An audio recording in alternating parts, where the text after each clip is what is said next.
Hey everybody, so welcome back to another video of Anamnesis. Um, so apparently the next update's coming in early February, so it's literally in less than a day, February. Less than 24 hours from now, it'll be February. Because it is currently, January 31st, 2023, 4:46 p.m. And let's just start the video, don't we? Yeah. By the way, I'm looking for voice actors for my Echo fan dub. So if you think you're up to snuff, just tell me in comments or something. I don't know. Maybe go on my Reddit page. I'll put my Reddit in the description so you can message me there if you are feeling up to voicing in a fan dub. I'll see ya. Bye bye. What do I mean bye bye? I mean I'm getting into the video. Fucking low, please. Right. So what happened? What happened last time is that they were going to the place where apparently Thatch's wife died, so I guess we're in for some depressing shit. We are able to walk part of the way, doubling back and forth as the tunnel undulates. I can't smell cobalt often, but this hidden exit is ripe with it. The ceiling drops swiftly and soon reduced to crawling arm over arm. The boar had it easier, I'm sure. I'm determined now. At the end, we find ourselves in a clearing, in front of an all too familiar tree.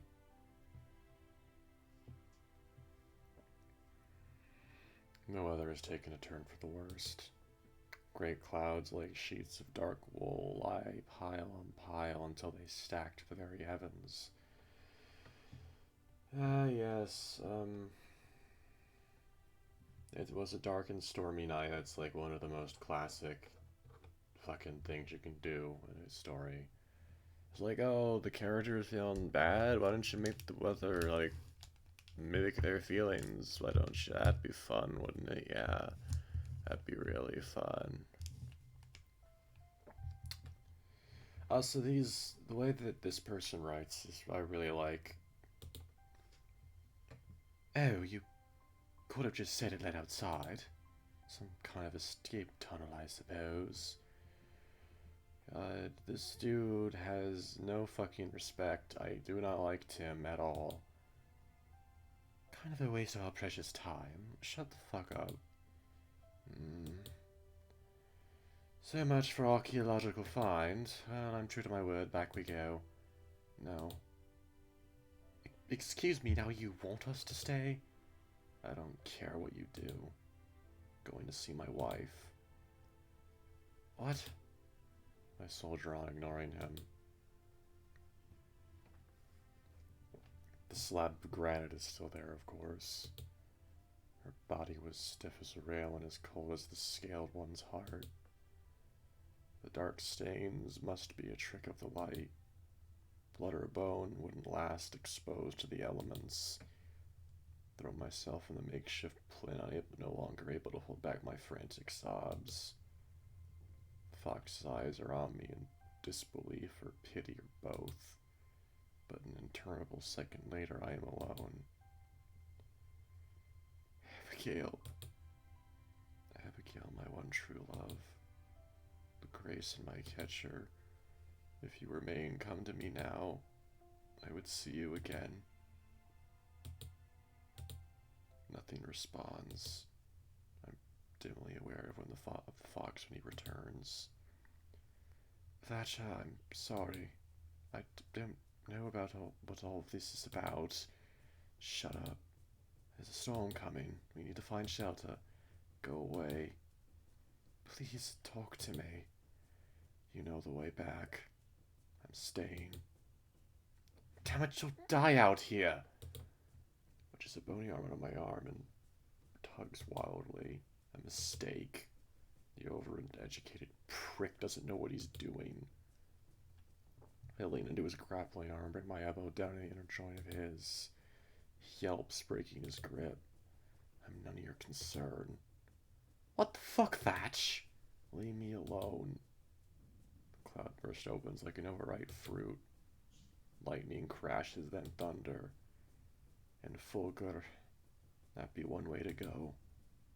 Maybe they'd let me sear poor casting my soul into the lowest hell. You crazy old fool, we're going back! He lays hands upon my horns, claws digging in.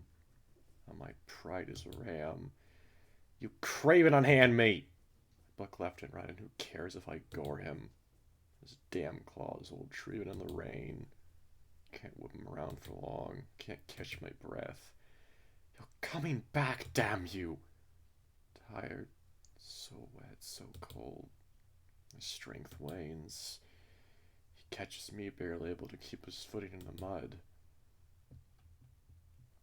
Drags me through wet grass, through wild flowers and weeds, into the hollow under the great rowan tree, as long as it stands. I awake to dirt, wet roots and stone, the damp dog stench of a canine. It is a cloudburst of pain. The smell, not a dog, wet fox, curled up and shivering under my arm. You're awake. Mind explaining what under all the stars possessed you to brawl with me on the edge of a precipitous cliff, in a thunderstorm no less. I pretend to sleep. Whatever madness came over me is gone, and I'm about to explain myself to this foreigner. Stopped snowing a minute ago. I saved your life twice in as many hours, and this is the thanks I get. I didn't ask to be saved. Too fucking bad. Nudges me under the rib. You at least owe me explanation. He doesn't owe you anything. You tell him. You say, oh, because I'm doing work for you now. Whatever the fuck you said. Fuck off, bitch. He doesn't owe you anything.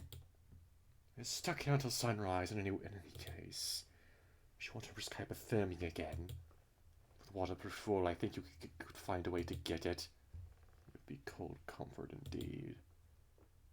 I didn't think you'd come this far. Didn't think you'd find Abby's grave. Your wife. You could have just told me about it. Fuck off, you fucking cocksucker. You don't know how grief works. Would that have stopped you? No. Maybe. How am I supposed to decide who could be all the facts up front? You lied to me at every turn. It was never your choice in the first place. Could you just forget about this? No, you need to talk to someone, Thatch.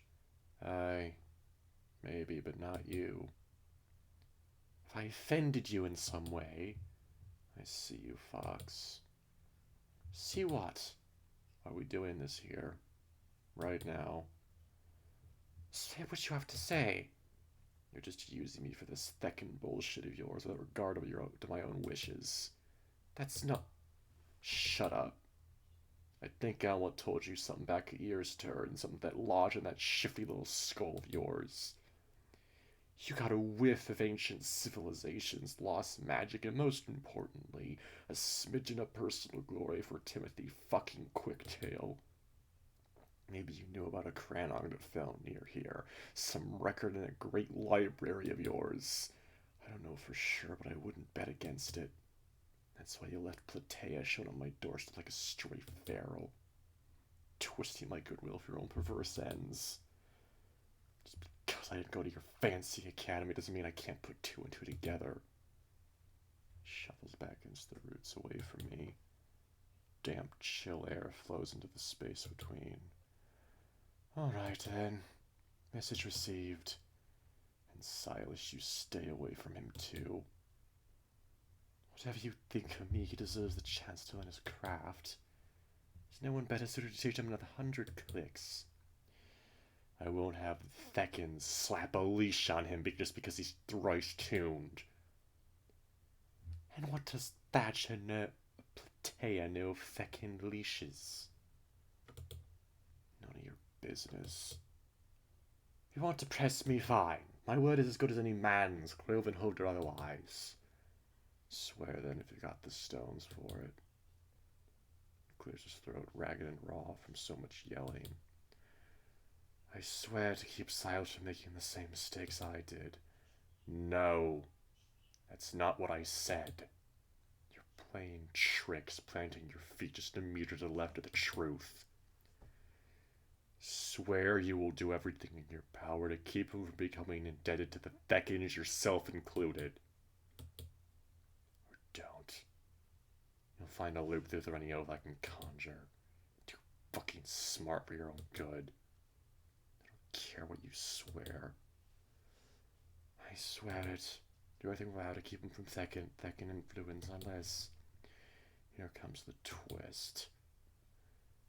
Unless he chooses of his own free will, I will be an oath breaker for letting him follow his own desire.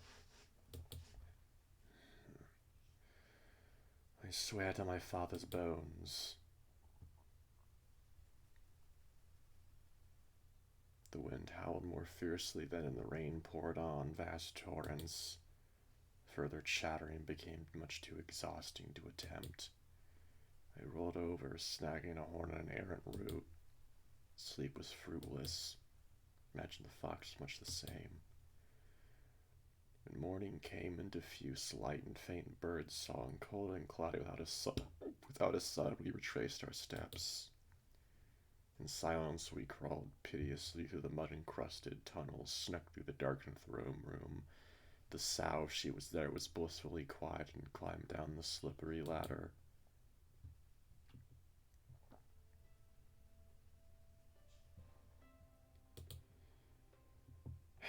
I was not expecting any of that. Jesus Christ, man.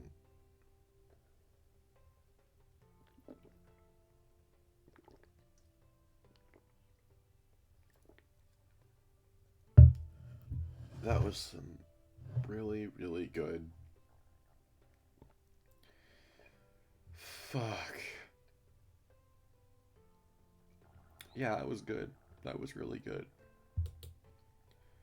Along with my thoughts, I was forced to reflect. I knew I'd crossed a line. Several even. But I was loath to take all the blame, not when he needled and coaxed and manipulated me so. I'll kick him out after Beltane, that's for sure. The consequences of my little adventure couldn't halt the march of time. As spring wore on, I became more and more apprehensive. The wheat was fine, there simply wasn't enough of it in our bushel sacks. All the grace in the world can't make it harvest itself. The slow progress made coal irritable and sprout incorrigible. Despite all Tim's tutoring, the weasel's gravity craft hadn't improved, so it fell to me my vial of silver to make up the difference. I plowed the main field at night, but when it was too dark to reap in the back 40, the work stooped my shoulders and added years to my age. I took to skipping the awkward silence of dinner for another couple hours in bed. 2 weeks from Beltane, I was with Cole and a pair of scythes, trying to eke out every sheaf we could manage. The sun teeters on the mountain tops, leaving a thin line of light. The farmhouse door slams open. Out comes Alma, barreling through the stalks, girding her dress to her knees so she can run straight at me. Thatcher, come quickly, Silas is hurt. What? Turns back and reminds me that I cannot keep up with her. My heels are too clumsy and slow. What's occurring? Something wrong with Sprout, I'm on it. Tim taps his foot, his expression unclear. Sprout is sprawled on the kitchen table, a limp ragdoll of a weasel. His paws dangle uselessly off the edge. What happened? Sprout? I had him reciting Aristide's Pyrotechnics, the section about the four powers and metallic associations, essential properties and qualities, and gets the point, Tim.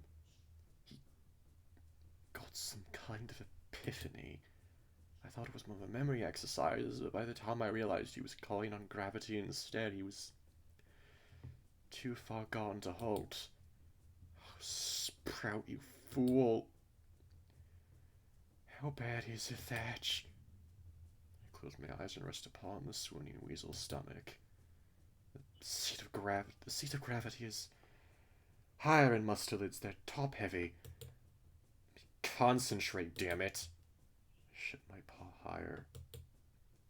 I just touched there, and it's as though a tarnished silver flower has bloomed. Gods above, it's corrupting him from the inside out. Reach it out of him. Where's your focus? Won't work while he's unconscious. I have not the skill to do it by force. Could kill him if it went awry. For the fur on his head, paw heavy with regret. This is on me. Should have taught him proper and not left it to an on two, no matter how learned. Why, you two stand around? There must be something we can do. This is far beyond my domain of expertise, miss. Memory poisoning is purely theoretical, and the cure for fury poisoning is equal parts obvious and inapplicable. What do you know of the condition, Thatch? I know well enough to steer clear of it. That was uncharitable. My chest heaves. Last time I got bit, it wasn't like this. I went numb for half a week and ran a fever high enough to cook a brain. I'm nursing back to sanity and health, but I'll be damned if I know how. Wasn't lucid for most of it. Probably beneath my paws and feverish at all. If anything, it's too cold. A bad omen or a good one? Is there anyone we could call upon? No one better tuned to it than Thatch. No, I mean a medic, healer, someone like that. If we could keep his vitality from fading for a week or two, he might... Might what? Snap out of it on his own? He's gifted, sure, but he's no miracle worker. Besides, the nearest physician is in Chalkis, and he leaves the city for no one. Oh, you boors debate what can't be done. I'm going to fetch some herbs. What use is an herb here? Elma hisses her fangs bared. Hey, now let's stay calm. Anger's not going to see Sprout through this. Plenty of medicines made of herbs, I'll have you know. Many I thought to befriend a photo to one of the powers or the other. This situation calls for more than a mere folk remedy. Got any better ideas? Elementary alchemy. Cobalt inhibits gravity, and I took a small sample from the Canog. Perhaps I could refine a tincture that would absorb the excess in his body. Great, yes. Compound his signals with heavy metal poisoning. I'll take precautions. Oh my hell. Oh my hell. Oh fucking 7 hells. Are you joking? You gotta be fucking joking here. I don't know who I trust, honestly. Like, yeah, the herbs make sense, but at the same time, Tim is obviously way more learned, knows way more stuff in terms of stuff like this because he's been to the academy and he might have dealt with stuff like, probably not, but like at the same time, oh, I don't know, this is actually like making me think because on one hand, if I do Alma, like, yeah, it's like herbal stuff and that can work, but I don't exactly know what illness this is. I don't know what they're trying to fix here. And if it's magic related, why would herbs help at all? Go ahead, Alma, but I don't think we should put all our eggs in that basket. She glances at the prone weasel and nods, her tail curled tightly at her side. Very well. Wait, Alma. Yes. Finchminer barely contained rage. Could probably use something nutritious to keep up his strength. I'll think of something. Busy with the fox, already forgotten her wrath, and taps his foot in the kitchen floor. I'll get some tools from the bottom of my old alchemy text. Time to waste him. Fox nods and departs, the door slammed behind him. I'm thinking about calling Cole to carry Silas up, but no. I should be the one to bear him. Managed to heave him onto my shoulder, my arms tied about his legs. Doesn't weigh all that much, even full grown. Maybe that's why he struggles with gravity so. His tail hangs oddly limp. It's disconcerting. Here we go, Sprout. Easy does it. I lay him down and cover him with a comforter, hoping it will keep some warmth in his bones. Zod held his hand and wished he'd just sit up and wonder what the fuss was about. That's none too likely now, isn't it? I'd rather it was the time he broke his wrist falling from the grace catcher. Cole carried him all the way down the mountain and the 6 clicks to Chalkus. Only the Raven physician to do such a shit job mending him I came this close to knocking his beak in. You were so upset that your wrists no longer matched. Kept trying to compare the two, but never did decide which one was longer now. At least he's still breathing. Just gave a little sigh like he heard me. I didn't tell the others, but when I was poisoned with gravity, I got the worst kind of nightmares. The kind I wouldn't wish on anyone. And keep him company until Alma and Tim return. Fox carries all manner of makeshift apparatus with him, and parts I recognize with horror are derived from our only copper sill. Proceeds to stink up my bedroom with his calcinations and coagulations. End product of vividly blue but murky oil no more than 50 millimeters in a small repurposed inkwell. Give him this. If I've judged the weight correctly, the side effects from raw cobalt ingestion should be minimal. Minimal? Without his mass to the gram, I can only make an educated guess.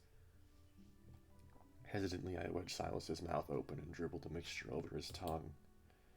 It coats it in an unearthly hue. Then I closed again and stroke his throat until he swallows by reflex. May it keep the skilled one at bay. Here, Thatch, try and get some bone broth in him. It'll do him good. Thanks, Alma. At least that'll wash the taste of Tim's tincture out of his mouth.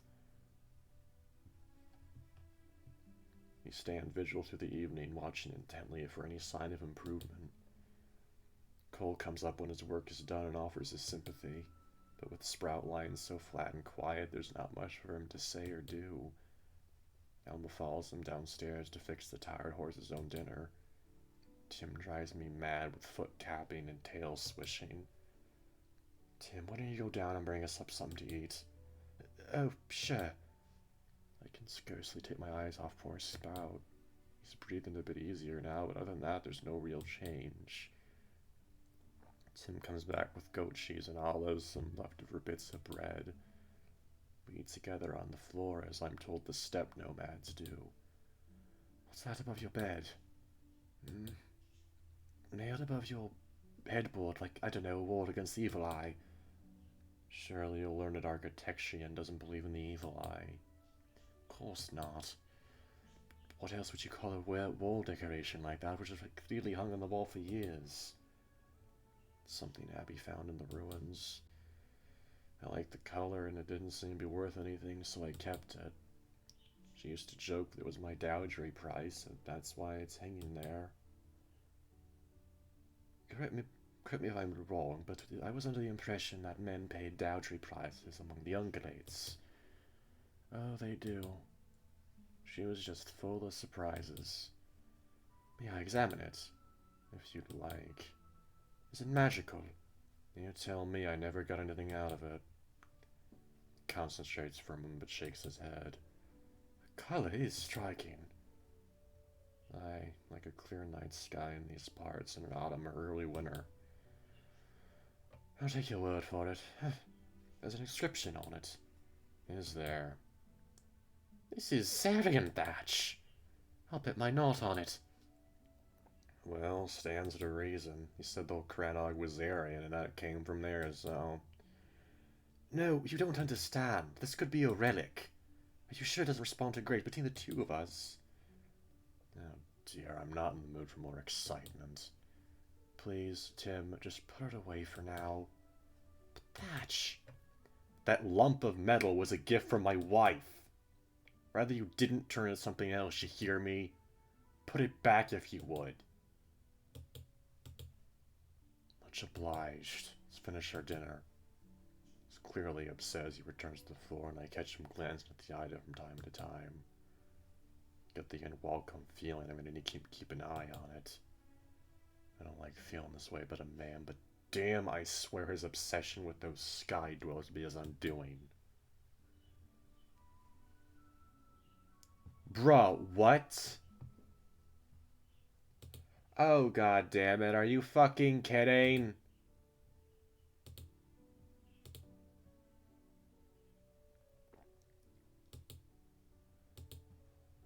Oh, I hate you. I hate you. I hate you so much. I could have kept that old video going, and I would have been getting more out of it than I... Ah, so you're so fucking short.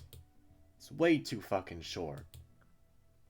But yeah, writer here, absolutely amazing. Fucking stellar. I love this dude's writing. Howdy, folks. It's your friendly writing bore. That was kind of intense. Upslaus is okay. And Alma, man, that one scene really hurt me to... what scene? That trailer of go of it this time around. If you... Okay, yeah, we get it. Next build should be to go there by Jane. Okay, well that didn't work out. That will be the end of the Platea arc. Beltane marks the driving of livestock out to their summer pastures, so it's fitting that we end our time in Platea then. The old ram will be probably mad at me thinking about, okay. I'm curious you're gonna pick to leap over the bonfire with Thatcher before the night, so what?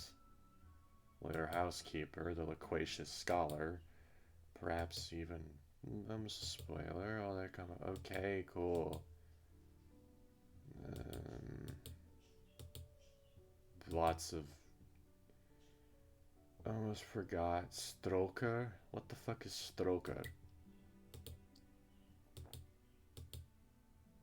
I literally do not know what that is, but okay.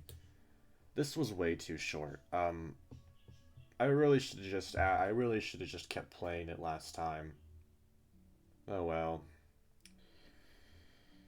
But yeah, lots of really emotional moments in this one. I really fucking liked it. A lot of fun with this game so far. The characters are really well portrayed. They're all different. They all have their own ticks and stuff. The art is pretty good, although there's not many sprites or anything. There's not really that many sprites, but still, it's really good so far. Writing though, the writing is the star of the show here for me. Like this shit is top tier.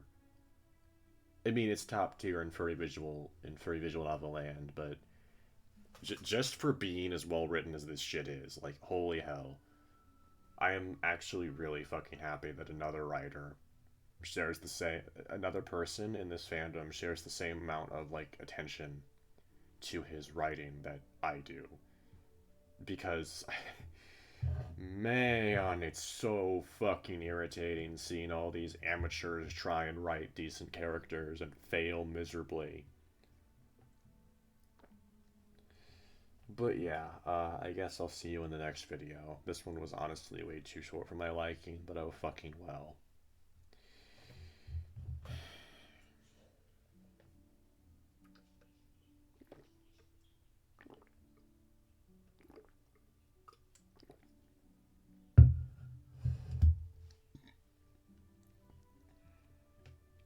Thanks for stopping by and all that. Bye bye.